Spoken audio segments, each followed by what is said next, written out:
Muy bien, pues buenas noches, bienvenidos, bienvenidas. El día de hoy vamos a tratar este tema tan interesante, bueno, por lo menos para mí, que es el de la sanación somática. Y esta breve introducción a este campo, a esta disciplina, a esta visión sobre la salud, sobre la enfermedad y sobre el bienestar, va a ser muy importante porque también para este mes de abril, el 15 y 16 de abril, iniciamos el entrenamiento en sanación somática. Básicamente, normalmente tengo dos tipos de auditorios, personas que están interesadas en conocer más sobre la sanación somática para poderlas integrar, digamos, a su repertorio o a sus perspectivas de trabajo, integrando o metiendo el cuerpo en los procesos de sanación, no solamente físicas, sino también psicológicas y a nivel espiritual. Y por otro lado, otra población que sin estar en el campo de ofertar las terapias, están en un proceso de autoconocimiento, de autodescubrimiento, que los ha llevado poco a poco, ¿verdad? Por el camino de la psicología, quizás por el camino de la espiritualidad, pero que actualmente también empiezan a plantearse el tema de cómo el cuerpo entra dentro de todo ese mundo psicológico y espiritual, y cómo también el trabajo con el cuerpo puede ser una vía para poder alcanzar esos estados de bienestar, de paz y de integridad del ser humano. Entonces, teniendo en cuenta estas dos poblaciones, el día de hoy yo quisiera hablarles un poquito básicamente sobre mi historia, sobre mi experiencia en el campo de la sanación somática, que es el nombre que ya pues ha pasado por diferentes modalidades, por diferentes acepciones, y yo creo que este concepto de sanación somática creo que representa muy bien muchos de los aspectos principales de lo que supone esta perspectiva de trabajo, ¿no? Entonces les quiero hablar primero sobre cómo fue mi descubrimiento, mi introducción a este campo, porque va a ayudar a entender muy bien quizás el aspecto único a diferencia de otras técnicas, y a diferencia de otros métodos, de lo que es la sanación somática, ¿no? En primer lugar, la sanación somática no es masaje, no es masoterapia, la sanación somática tampoco es fisioterapia, la sanación somática tampoco es rehabilitación física, ¿no? Pero bueno, ¿qué sí es, verdad, la sanación somática y cuáles son esos aspectos que son de alguna forma únicos, podemos llamarlo así? ¿Cuáles son esos elementos que hacen de la sanación somática tener su propio ADN, su propia especificidad? Y les voy a contar mi historia en tres momentos fundamentales. Uno, mi experiencia personal con el trauma. Dos, mi proceso de iniciación. Y tres, la revelación del conocimiento que les quiero compartir, ¿no? Yo planteo que mi viaje inició con mi nacimiento.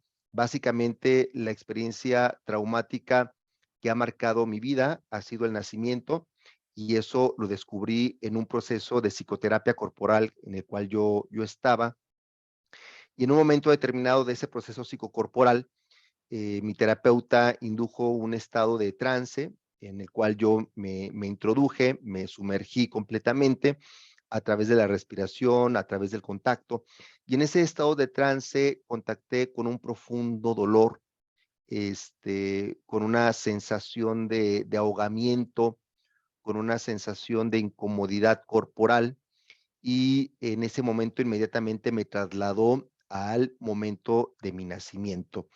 Fue una experiencia muy impactante porque fue una experiencia muy lúcida a nivel somático, y en esa experiencia lúcida hubo también una catarsis, hubo una liberación de esas memorias corporales. Y después de la sesión quedé como muy intrigado porque yo sabía que había nacido por cesárea. Eso desde siempre me lo habían comentado mis padres. Sin embargo, hasta ese momento yo sabía en mi entendimiento de que esa cesárea había sido programada porque mi mamá ya había tenido una hija anteriormente y ya estaba grande cuando me tuvo a mí. Entonces yo suponía que esa cesárea había sido programada por cuestiones de edad, por cuestiones de salud, etcétera, ¿no? Sin embargo, después de esa experiencia terapéutica, me entrevisté con mi madre y le pregunté por qué había sido este, la cesárea.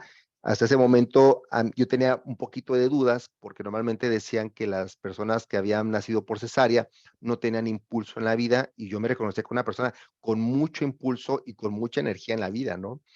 Entonces, eso aparte como que no me checaba porque no se supone que no había tenido un proceso de parto normal. Esto es un trabajo de parto. Sin embargo, la gran sorpresa fue cuando mi madre me dijo de que no, de que esa cesárea había sido una cesárea de emergencia, de que de hecho ella había estado en un trabajo desde que se rompió la fuente hasta que me ingresan al sanatorio para llevar a cabo la cesárea de 12 horas y en esas 12 horas, pues hubo algunos problemas de espacio para llevar a cabo la intervención quirúrgica. Entonces, pues bueno, pues ella supone que en ese lapso de tiempo, pues yo viví diferentes circunstancias y finalmente, pues nací por cesárea. Esta información que me da mi madre me da mucho sentido porque efectivamente con lo que yo contacto en mi trabajo terapéutico es con esa lucha. O sea, yo quería nacer, definitivamente quería nacer, pero no pasaba. Y no pasaba por el canal, no podía llevar a cabo esa labor, pero yo en mi cuerpo reconocía ese empuje, reconocía ese movimiento, ese impulso por salir, ese impulso por ver la luz, ese impulso por respirar, ¿no? Entonces, a partir de esta información, yo empiezo a entender muchas cosas, empiezo a entender muchas de mis problemáticas a nivel digestivo, muchas problemáticas a nivel de mi hígado, muchos rasgos también y gestos en mi cuerpo, por ejemplo, especialmente este fruncimiento que tengo aquí en el ceño, que yo lo empiezo a asociar con este tema, digamos, de alguna forma del sufrimiento que había experimentado en mi infancia. A lo largo de mi vida, pues pasé por muchas situaciones traumáticas, soledad, situaciones de abandono emocional, maltrato, etcétera, etcétera, etcétera. Eh, y si bien pasé por momentos de ansiedad, de depresión, y de crisis, mi cuerpo siempre ha hablado, ¿no? En la adolescencia tuve una dermatitis aquí alrededor de la, mm, de la boca. Por mucho tiempo se me escarapelaban, por ejemplo, las manos, mucho padecimiento en la parte baja de mi espalda, dolor en cuello y en hombros, problemas en el nervio ciático, lesiones y fracturas en los tobillos. eh, pero sobre todo fue también el descubrimiento desde mi infancia de que tenía pie plano. Pero aún y a pesar de tener pie plano, fui el capitán del equipo de fútbol, de voleibol, de básquetbol, y aparte fui campeón de atletismo, especializándome en 1500 metros libres. Esto es una carrera de medio fondo, ¿no? Lo cual no coincidía mucho con la situación de mi pie plano, que supuestamente me impedía, me imposibilitaba, por ejemplo, para marchar, para hacer el servicio militar, para hacer ejercicio, etcétera.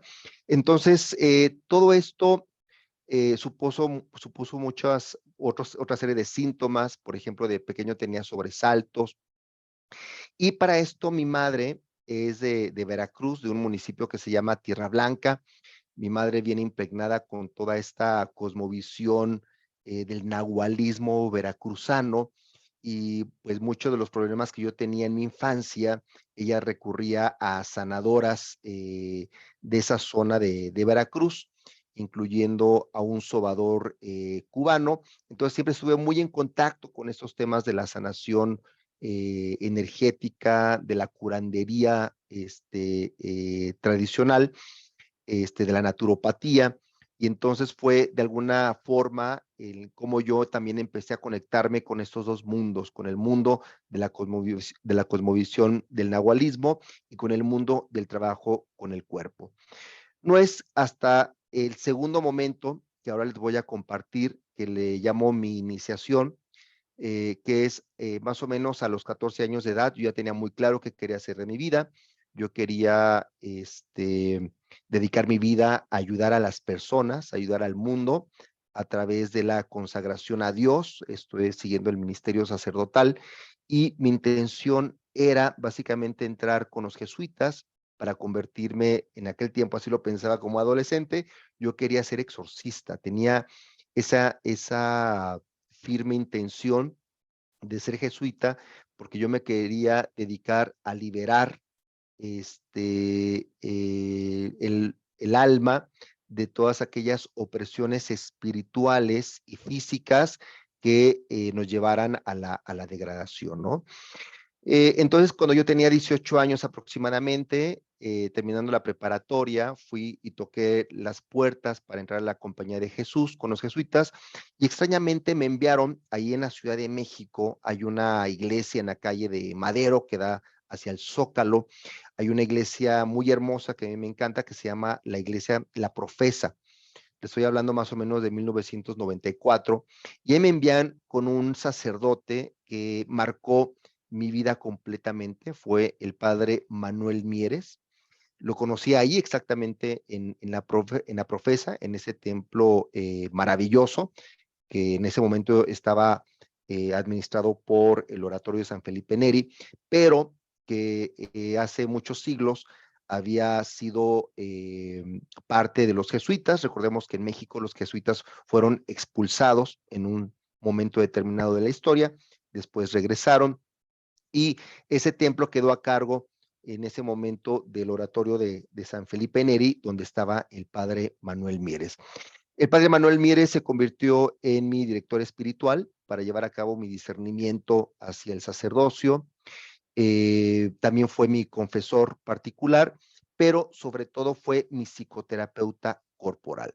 Con el padre Manuel Mieres fue la primera vez donde yo experimenté un trabajo completamente distinto a lo que yo podía conocer. Él trabajaba conmigo a través de posturas de bioenergética, a través del focusing, que es una técnica de enfoque corporal a partir de las sensaciones. Trabajaba conmigo con pases de integración postural de Jack Painter, que es un trabajo a nivel del tejido profundo, utilizando nudillos, utilizando el codo para liberar las fascias del cuerpo. También con él aprendí técnicas de yoga taoísta de Mantak Chia, el enneagrama en la línea de Don Richard Rizzo, que es un enneagrama de conocimiento de la personalidad. Obviamente los ejercicios espirituales de San Ignacio de Loyola, la oración contemplativa, y un autor que a mí en su momento también me marcó mucho, que fue Anthony de Melo, con un texto que se llama Autoliberación Interior, que aunque era un jesuita en la India, planteaba una visión como muy sincrética entre el cristianismo y el hinduismo, y para mí fue una apertura no solamente espiritual, sino también de mente, ¿no? Este trabajo con el padre Manuel Mieres, pues marcó prácticamente toda mi vida a partir de este proceso psicoterapéutico, que más o menos duró alrededor de unos 6, 7 años, más o menos de 1994 al 2000, 2001. Eh, Fue lo que también marcó o me dio más claridad sobre qué es lo que quería realizar en mi vida, cuál era la misión de mi vida, que era precisamente sanar a través de la energía del amor, utilizando medios materiales, en este caso mis manos, el cuerpo, para tratar el alma encarnada en este mundo, ¿no? Hace poco tiempo que el padre Manuel Mieres falleció, pero pues bueno, básicamente yo de alguna forma continúo su legado con toda esta impronta del padre Mieres que dejó a mis 18 años de edad. Y el tercer momento que me parece muy importante se dio hace aproximadamente 7 años, que, bueno, para completar la historia a los 30 años ingresé a la Compañía de Jesús para hacerme jesuita. No era mi camino, salí de la Compañía de Jesús. Actualmente vivo con mi esposa y aparte tengo una hija de 7 años. Y es básicamente en esta etapa del nacimiento de mi hija donde yo empiezo a experimentar otro proceso, que es el proceso que yo le llamo de revelación. Y este proceso de revelación es que empiezo a tener información que se me empieza a revelar de forma sutil y a través de muchos medios. Y esta información tenía que ver con la sanación energética.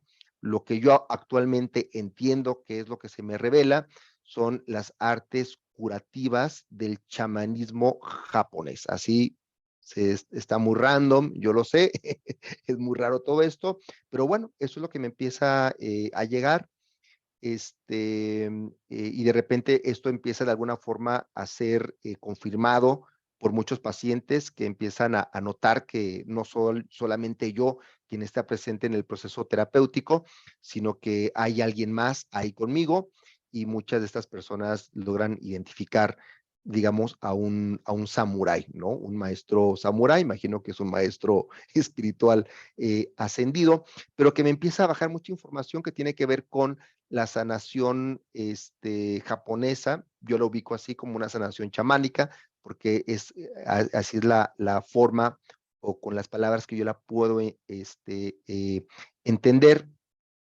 Y en este proceso también yo empiezo, obviamente, a investigar más sobre este tipo de información. Empiezo a meterme, a comprar libros, a estudiar temas que tienen que ver con el chamanismo japonés, especialmente el Seiki, el Katsugen, el Chatsu, diferentes técnicas y terapéuticas basadas en la imposición de manos, en la acupresión, en el movimiento, en el trance.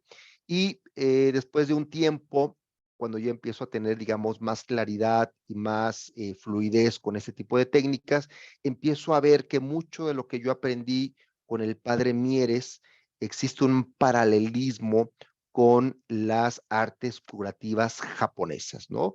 De alguna forma, estos tres elementos, mi experiencia con el trauma, la iniciación que llevé a cabo con el padre Manuel Mieres y esta revelación de las artes curativas chamánicas, pues se llevó a cabo en una metabolización propia, una metabolización interna que finalmente dio su síntesis en esto que ahora bien yo llamo la sanación somática. Bueno, esa es un poquito la historia.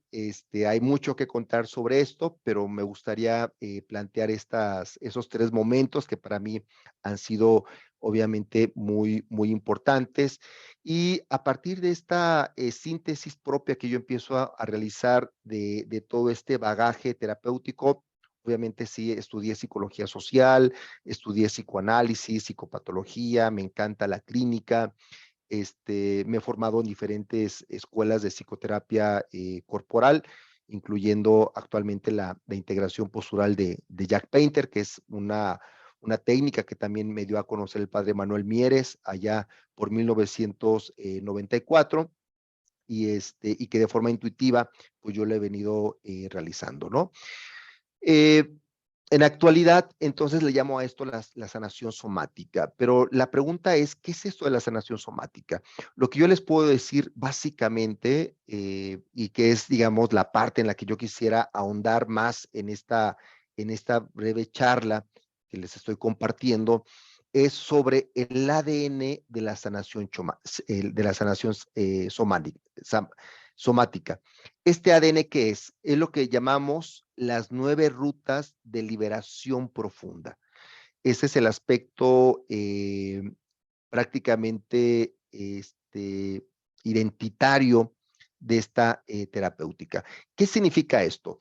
¿Qué es esto de las 9 rutas de liberación profunda? Que es básicamente un poquito lo que vamos a ver en el primer módulo de este entrenamiento, ahora en este mes de abril que viene. Y básicamente es entender, voy a poner la metáfora de una ciudad. Una ciudad que tiene una gran reúne a muchas personas, un gran conglomerado de personas, pues va a necesitar vías de nutrición, vías que lleven agua a la ciudad, ¿no? La ciudad es nuestro cuerpo y entonces hay vías, hay canales que nos permiten nutrirnos, ¿no? Y también en estas ciudades vamos a tener lo que llamamos desagües, canales subterráneos donde llevamos a cabo los desechos que se los lleva el agua para tirarlos lejos de la ciudad. Pues bueno, básicamente muchas terapéuticas se han centrado en el primer aspecto, que es la forma en cómo podemos nutrir nuestro cuerpo a través de la respiración, a través de la alimentación, a través del movimiento, a través del ejercicio, a través del contacto, a través de los vínculos, a través de la psicoterapia, a través de la espiritualidad, a través de la oración. Buscamos constantemente nutrirnos. Mucho del camino psicológico, espiritual, de desarrollo humano, tiene que ver básicamente con encontrar la fuente de alimentación primordial, que puede ser el prana, el ki, el Espíritu Santo, que puede ser Pachamama, puede ser el cosmos, puede ser nuestras herencias transgeneracionales, puede ser nuestras herencias karmáticas de otras vidas, etcétera. Allá hay un campo que actualmente tiene que ver con esta idea del bienestar, que esta idea del autocuidado personal. Pero está esta otra perspectiva que me parece muy interesante también y que tiene que ir de la mano. Vamos a ir buscando ese equilibrio entre una y la otra. Y la otra tiene que ver con esta parte del desagüe. Entonces tiene que ver con este proceso de desintoxicación, de llevar a cabo la liberación. Vamos a ir viendo que en esta parte de la liberación, pues existen diferentes prácticas. Hay prácticas catárticas a nivel emocional, existen procedimientos de detoxificación a través del ayuno intermitente, a través del ayuno completo de pura agua, por ejemplo, a través de la utilización de hierbas, de tés, a través de la palabra, como es en el caso también del psicoanálisis, pero también a través de diferentes técnicas de liberación a nivel energético, como también pueden entrar técnicas de respiración para soltar todas las tensiones y soltar todo aquello que se encuentra en nuestro cuerpo y que nos genera algún daño, ¿no? Entonces, esta es la otra perspectiva que también es importante tratar. Entonces, aquí vamos viendo dos elementos fundamentales, la parte de la nutrición y la parte del desecho. Y aquí vamos a entrar en una visión muy interesante, que es de lo que trata la sanación somática. Entender este proceso de alimentación y de desecho como un proceso metabólico. Quizás el ejemplo más claro que tengamos de este proceso sinérgico de estos dos procesos es el corazón.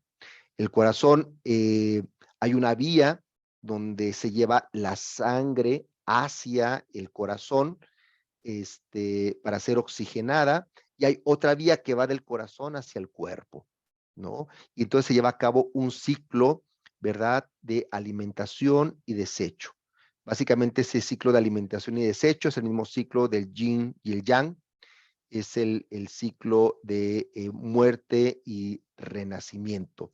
Es el ciclo de las lunas, ¿no? De las fases lunares, de las ocho fases lunares. Es el ciclo de las estaciones del año, solares, de las 13 lunas. Son los ciclos circadianos que tenemos cotidianamente del estado de sueño y el estado de vigilia. es el mismo sistema nervioso, el sistema simpático y el sistema parasimpático, es el agarrar y soltar. Entonces, básicamente, la sanación somática busca restablecer ese equilibrio que hemos perdido. Actualmente creemos que necesitamos más energía y buscamos fuentes de energía. Un aspecto que yo he aprendido en esta labor de la sanación somática es que estamos perdiendo de vista el segundo aspecto muy importante, que es el desecho. Si tú, es lo que sucede ahora hablando de las lluvias que estamos teniendo, pues aquí en Guadalajara, cuando llueve, se tapan esas vías de liberación profunda. ¿Por qué? Porque tiramos basura y cuando llega el agua, se amontona el agua y bueno, se tapan esas vías y se inunda la ciudad. Y entonces esas son fuentes también de infección. Es lo que sucede también con nuestro organismo. Hemos estado tanto tiempo buscando fuentes de energía para estar mejor que hemos dejado a un lado la importancia de liberar los canales de desagüe. Hay que tener en cuenta que los canales de nutrición no son los mismos que los canales de desagüe. Esto es, el agua que te llega a tu casa no puede venir por el desagüe porque se ensucia, ¿no? Y también está mal que tiremos el agua purificada por el desagüe, ¿no? Entonces, lo que vamos entendiendo es que en esta metáfora también del corazón, cuando se bloquea el desecho, también se bloquea la nutrición.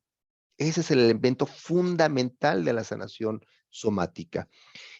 Lo que tenemos que ir trabajando es que muchas personas que están constantemente buscando fuentes de nutrición energética, ejercicio, alimentación, respiración, etcétera, muchas veces pueden llegar a un nivel de sobrecarga de energía porque esta energía no está fluyendo, no está pasando por ese proceso de desecho. Hay bloqueos que no permiten que esas fuentes de energía puedan renovarse y puedan realmente asimilarse en nuestro organismo. Por lo tanto, necesitamos llevar a cabo un proceso, podríamos decirlo así, de destapar las cañerías profundas para que entonces, a partir de que llevemos a cabo ese desagüe, podamos entonces sí dar espacio a este proceso de alimentación y de nutrición energética. Ese es el aspecto, digamos, más particular, podríamos decirlo así, a nivel técnico, a nivel metodológico del trabajo del sanador o de la sanadora somática. Ayudar en ese proceso de desintoxicación, de llevar a cabo la liberación del drenaje profundo de nuestro organismo para poder completar ese ciclo de muerte y nacimiento, de nutrición y desecho. Entonces aquí lo que estamos planteando es que las personas en general, desde esta perspectiva de la sanación somática, nos enfermamos básicamente por dos causas. Una, o porque las fuentes de nutrición no se encuentran a nuestras manos, esto es, no nos estamos alimentando energética, emocional, espiritual y físicamente de forma adecuada, ya sea porque los alimentos no tienen los nutrientes, ya sea porque no nos abramos a la experiencia espiritual, ya sea porque tengamos flojera para hacer ejercicio y para movernos, etcétera. Y la segunda causa de enfermedad es porque nuestro sistema de desagüe esté tapado, ¿no? Básicamente, estas dos visiones nos hablan un poquito también de nuestro cuerpo, la función masticadora, degluctante, ¿verdad? En nuestro sistema digestivo. Y la segunda es el proceso de metabolización y de desecho que se lleva a cabo en el intestino delgado y en el intestino grueso, que finalmente termina en el recto, en un desecho, ¿no? Entonces podemos tener dos tipos de problemas, lo que comemos, ¿no? O lo mal que comemos, y dos, lo mal que digerimos y lo que no desechamos y guardamos y que se encuentra atorado ahí a nivel de nuestros intestinos. Entonces, el trabajo de la sanación somática consiste básicamente en ayudar a equilibrar estos dos procesos, poniendo atención en los procesos de desagüe. Esto es, la sanadora o el sanador somático es una especie de trabajador del subterráneo, ¿no? Lo que busca es básicamente sumergirse en esos canales que han sido tapados por excesos, que han sido tapados por bloqueos, por traumas, y que no permite que los procesos de asimilación se lleven a cabo de forma adecuada, ¿no? Digámoslo así, el sanador o la sanadora somática hace una labor de fontanería. Hacemos una fontanería energética, una fontanería emocional y una fontanería espiritual. ¿Cuáles son esas 9 rutas de liberación profunda? En la metodología, en el método de la sanación somática, vamos trabajando ruta por ruta. La primera ruta es la ruta del jara, es la ruta de los intestinos. Nosotros identificamos esta ruta como una espiral. Y así es, así como lo vemos energéticamente en nuestro jara, esto es, en nuestro ombligo, en nuestro abdomen, ahí dibujamos una espiral que va del ombligo, ¿verdad? Va dando vueltas siguiendo las manecillas del reloj, se amplía y regresa nuevamente al ombligo. Esa es nuestra primera ruta. Por eso tenemos otro entrenamiento que también dura un año, es un entrenamiento en Somajara, y Somajara se especializa únicamente en la primera ruta de liberación profunda. Y para mí es la ruta más importante. No puede haber liberación profunda si no destapamos la principal fuente de nuestra cañería, que son nuestros intestinos, que son nuestras vísceras y que son nuestros órganos abdominales, ¿no? Entonces, esa es la primera ruta. Hay toda una técnica, una metodología, que de hecho vamos a iniciar ahora también en el mes de mayo. Iniciamos un entrenamiento de un año en Ciudad de México, en San Luis Potosí y también aquí en Guadalajara. Un año dedicado a trabajar única y específicamente nos especializamos en Somajara, la primera ruta de liberación profunda. La segunda ruta de liberación profunda es del jara hacia todo el cuerpo, del jara hacia la garganta y la boca, hacia la nariz, hacia los ojos, hacia los oídos, del jara hacia las axilas, hacia las manos, del jara hacia nuestros genitales, hacia el ano, del jara hacia los pies y hacia toda lo que envuelve nuestro cuerpo, que no solamente va a ser la piel, sino también nuestro campo energético. Del jara hacia la columna vertebral y hacia toda la espalda, ¿no? Para nosotros la columna vertebral también va a ser muy importante y ahorita les voy a decir por qué. Entonces, esas son las 9 rutas. Aparte tenemos otras 2 rutas que las trabajamos de pie, que son rutas cruzadas, que va del pie derecho, llega al hombro izquierdo y termina en la zona occipital derecha, ¿no? Y son bilaterales. Y hay otra ruta que también es cruzada, y que va de la pierna derecha, por ejemplo, da vuelta, ¿verdad? En espiral en el cuerpo y llega a la parte izquierda. Entonces, esas rutas también las hacemos de pie. Son rutas que le llamamos funcionales porque nos permiten estar de otra forma en el campo gravitatorio del mundo, ¿no?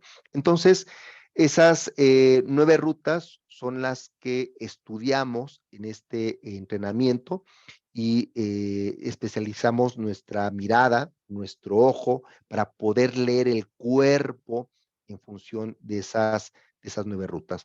La sanación somática tiene un elemento de entrevista clínica, tiene un aspecto de evaluación energética del cuerpo, que se basa obviamente en los meridianos y en los puntos de acupuntura de la medicina tradicional china, a través de la palpación corporal.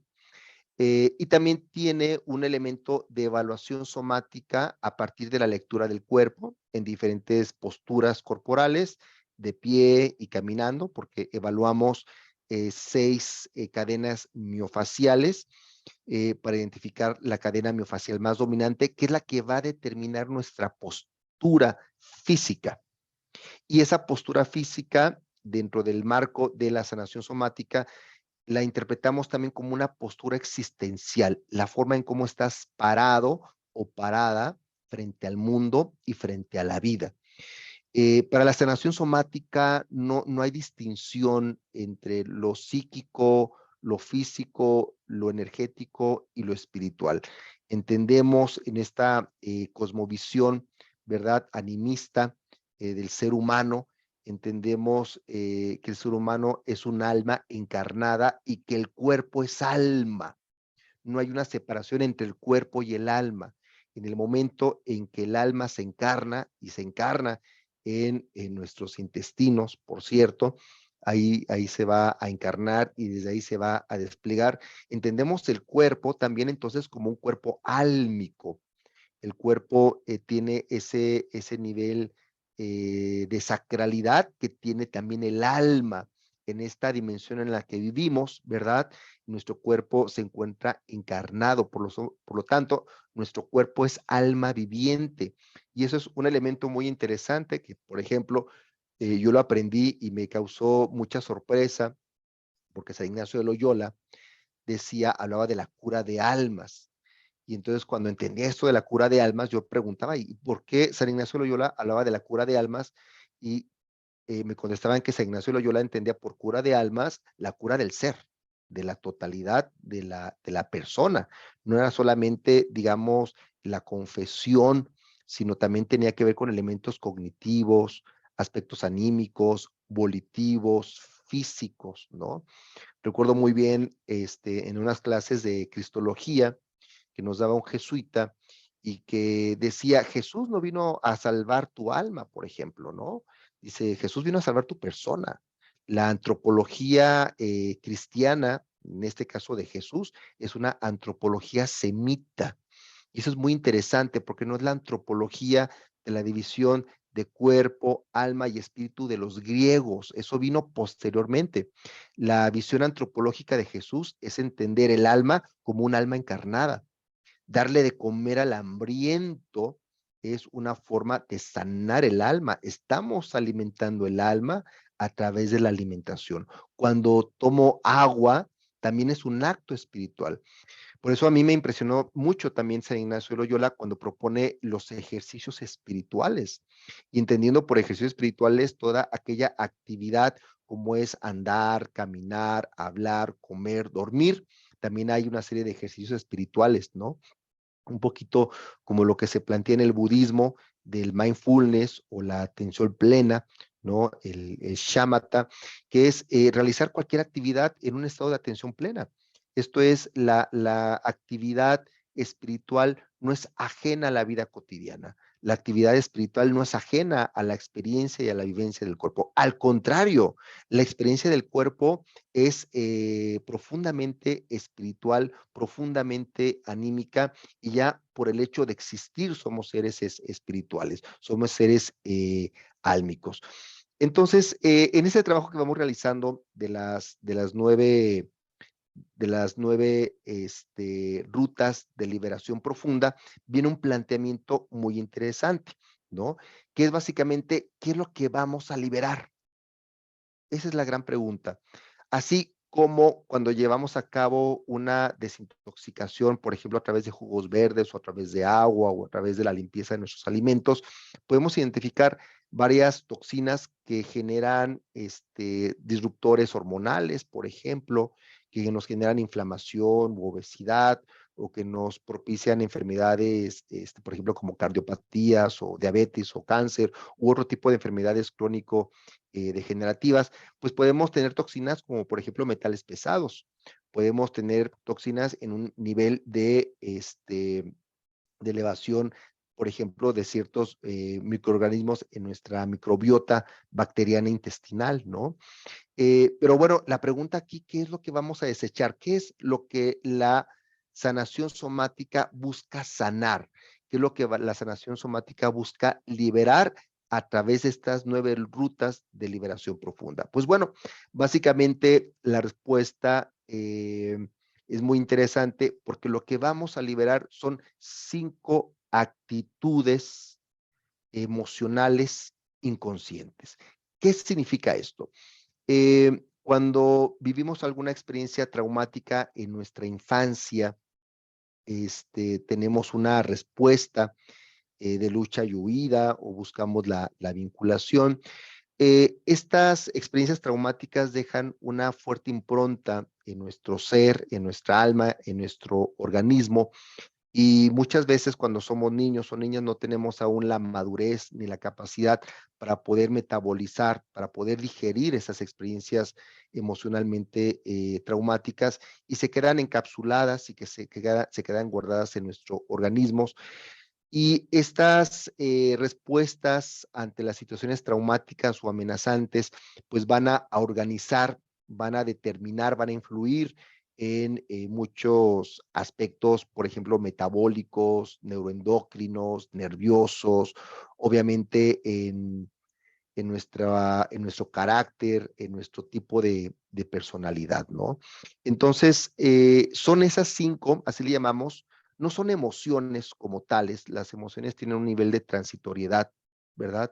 Tampoco son estados emocionales en el sentido patológico, como puede ser la ansiedad o como puede ser la depresión, sino son actitudes, ojo con esto, actitudes emocionales inconscientes que se expresan a través, por ejemplo, del tono de voz, de la forma de la respiración, de la forma de caminar, de la forma de nuestro cuerpo, de la cadena miofacial dominante, de el tipo de palabras que utilizamos, de la forma en cómo nos relacionamos, de los patrones de pensamiento, de nuestros estilos de apego. Entonces, no tiene que ver tanto con lo que se denomina en la psicología las emociones, ¿no? Porque vamos, estas 5 actitudes emocionales inconscientes per se no son negativas, no son malas, no son tóxicas. Sin embargo, lo empiezan a hacer cuando este tipo de actitudes emocionales inconscientes logran hackear nuestro organismo, logran secuestrar y logran disociar nuestra personalidad y nuestro cuerpo.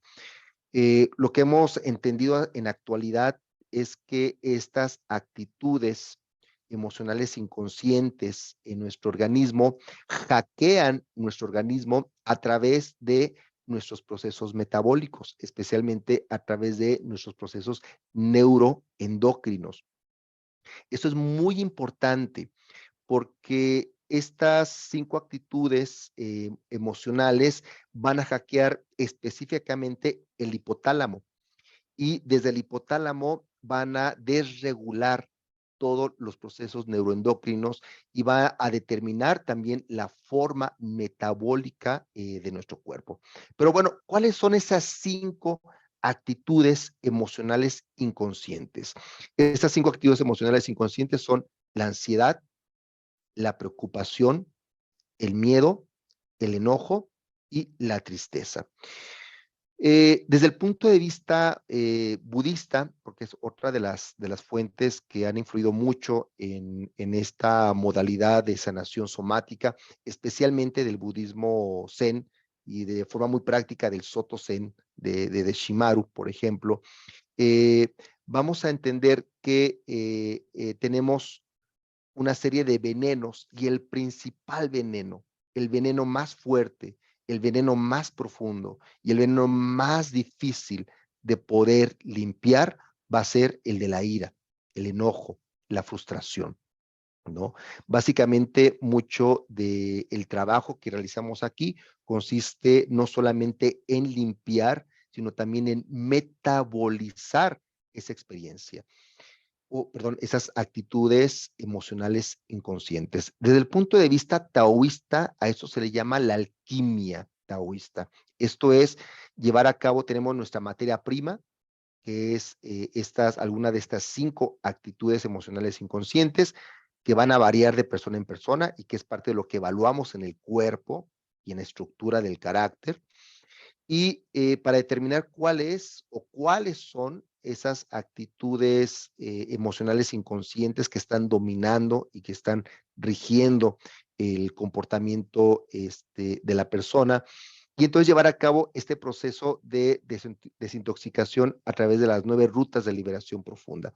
Pero en ese proceso de desintoxicación va a ser muy importante la metabolización, el intercambio de materia por energía. Y en ese sentido, no es solamente lo que se entiende como descargar el enojo, que no es básicamente la técnica que utilizamos, sino es drenar el enojo, que es muy distinto. La técnica que utilizamos en sanación somática no es una técnica fundamentalmente catártica, que sí puede darse, pero no es nuestra intención llevar a cabo una catarsis emocional. Al contrario, es más bien una experiencia somática contemplativa que se da en silencio, que se da de forma muy sutil y que lo que llevamos a cabo es un proceso de drenaje profundo a través, ahorita voy a hablar un poquito de las técnicas que utilizamos, pero que en ese proceso de drenaje profundo vamos llevando a cabo esa transformación alquímica.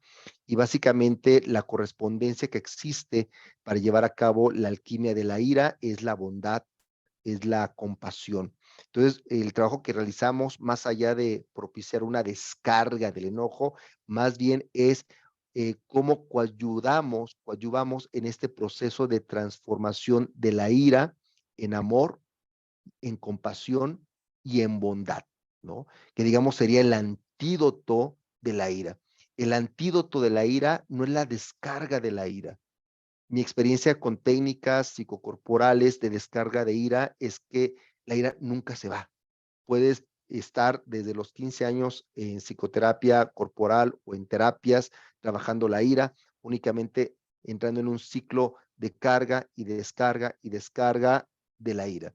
Mientras no se trabaje el proceso alquímico de transformación de la ira en compasión, en amor y en bondad, vamos a estar constantemente, ¿verdad?, retroalimentándonos de la ira. Entonces son estas 5 actitudes emocionales profundas las que vamos evaluando y las que vamos trabajando a través de la sanación somática. Entendiendo esto, el objetivo de la sanación somática es el equilibrio. Básicamente, nuestra idea de sanación no es la eliminación de un síntoma, asumimos una perspectiva estructural de los procesos de salud de enfermedad y entendemos la estructura energética en el ser humano como la causante de muchos desequilibrios que se dan a nivel celular y que se dan a nivel del tejido, de los sistemas, de los órganos y del ser. En ese sentido, no es una terapéutica. Yo les decía en un primer momento que la sanación somática no es masaje, no es fisioterapia, no es rehabilitación física y tampoco es psicoterapia, ¿no? Yo lo catalogaría quizás más en el campo de un tipo de curandería tradicional. De hecho, una de las principales influencias de la sanación somática es la imposición de manos y la sobada tradicional mexicana, especialmente la sobada maya, que es la sobada de desempacho, la sobada del acomodo del cirro, que es el ombligo, digámoslo así, lo que en Oriente le llaman el jara o el tándem o tantien, tiene que ver más bien con esta cosmovisión de la curandería tradicional, de esta sabiduría ancestral, más que otro tipo de terapéuticas contemporáneas, ¿no? Eh, bueno, pues básicamente ya estamos llegando al fin de esta breve charla. Bueno, si a ustedes les interesa saber más de esto, me pueden escribir a mi WhatsApp, yo les contesto de forma particular. La mayoría me parece que ya lo tiene y ahorita estoy terminando un texto introductorio a todo esto que les acabo de comentar y más, entonces también para enviárselos en PDF, para que ustedes puedan tener una idea más clara de lo que es la sanación somática Y si alguno o alguna de ustedes quiere integrarse a nuestro grupo, a este entrenamiento que iniciamos ahora en abril, pues también háganmelo saber para yo hacerles llegar el programa. Y bueno, no va a ser la última, ni la primera ni la última sesión. Tengo la propuesta de podernos encontrar todos los miércoles a esta misma hora, a las 8 de la noche, para poder seguir compartiendo esta profesión, así le llamo yo, una disciplina, una profesión que me ha apasionado. Ahora lo entiendo desde mi nacimiento, conscientemente a los 18 años y ya de forma más madura a partir de mis 40 años, ¿no? Acabo de cumplir 47 años recientemente, hace algunos días. Entonces, pues para mí es un honor, realmente es una gran bendición poder compartir este conocimiento que se me ha brindado con todos y con todas ustedes. Y bueno, abro un espacio de dudas, preguntas, comentarios que quieran ustedes realizar para dar fin a esta breve charla. Si alguien quiere participar, puede levantar su mano. Aquí también está el chat. Dice Claudia, hola, muy interesante, me tengo que retirar. Ok, sí, esto está grabado y también se los voy a hacer llegar para que tengan la grabación con todo gusto. Si alguien tiene alguna pregunta, alguna duda, pueden levantar la manita. Adelante, Diana, ¿verdad? Sí, hola.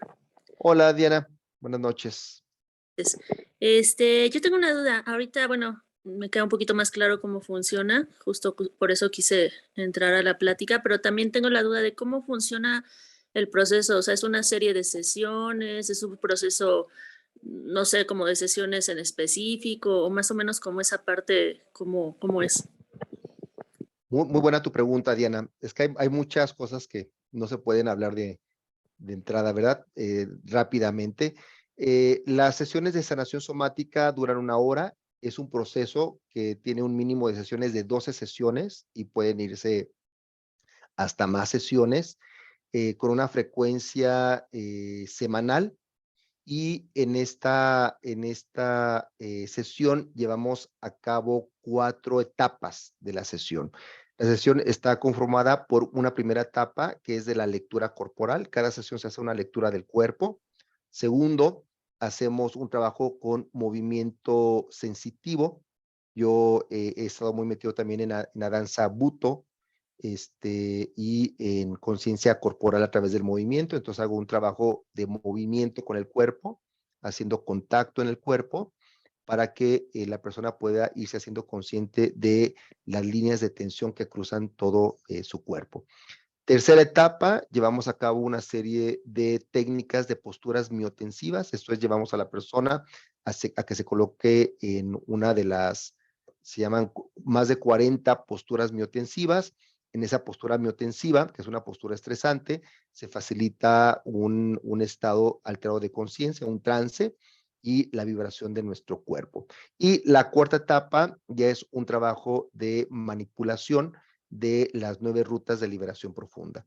Esta manipulación se realiza a través de la imposición de manos, la acupresión, estiramientos y trabajo miofacial profundo suave. Utilizamos un tipo de pomada hecha a base de abejas, y trabajamos sobre esas series de rutas utilizando estas técnicas que acabo de mencionar. Eh, Durante todo el trabajo hay momentos de mucho silencio, es un trabajo muy contemplativo, lo hacemos, digamos, en un contexto contemplativo, meditativo, pero también hay momentos de entrevista, de charla, de diálogo compasivo con los pacientes. Y tenemos 2 modalidades de trabajo, una modalidad que llamamos la modalidad holística y la modalidad clínica. La modalidad holística es un tipo de trabajo que especialmente lo realizan compañeras que no tienen formación en el ámbito de la psicología, la psicoterapia y la clínica, pero tienen otro tipo de profesión y utilizan la sanación somática para acompañar procesos de desarrollo humano. Básicamente. La segunda modalidad es una sanadora somática que tenga formación en psicología, psicoterapia y clínica y que integra una modalidad clínica que se basa en la psicoterapia corporal neorreichiana a partir de los planteamientos de Wilhelm Reich y a partir de los planteamientos de Otto Kemper, que es el psicoanálisis de las relaciones objetales, y ahí nos enfocamos especialmente hacia la teoría del yo disociado, el yo corporal disociado, para llevar a cabo procesos de estabilización ante la crisis, procesos de rescate de las tormentas emocionales, de los secuestros emocionales, la reconstrucción de un yo fuerte y finalmente la transformación de yo al ser, que es un trabajo mucho más profundo, ¿no? Entonces, esas son las dos modalidades, esas son las 4 etapas de una sesión. Se lleva a cabo en un mínimo de 12 sesiones, trabajando con cada una de las 9 rutas. No sé si contesté tu pregunta, Diana. Sí, súper bien. Muchas gracias. No, de qué, para servirte. Alguien por acá también me escribió en el chat. Ok.